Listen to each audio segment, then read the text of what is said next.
Let's create 3 different cabinets. For the first cabinet, go to the drawer section and add 3 drawers. To see inside the drawers, use the Open Drawers option. For the second cabinet, add front doors and test them by clicking Open Doors to view the interior.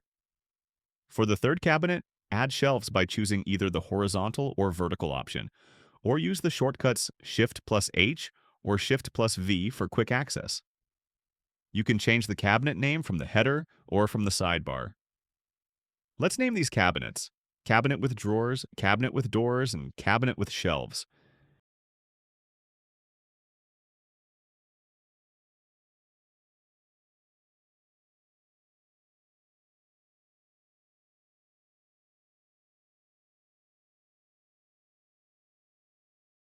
These names will appear in the Scene Elements panel, making it easy to stay organized.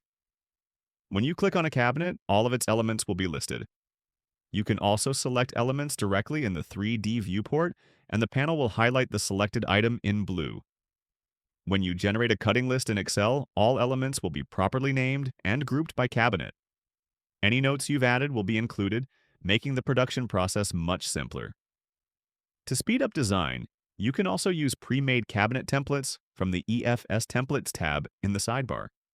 These include specialized cabinets such as fridge units, drawer sets, sink cabinets, oven housings, and shelving systems.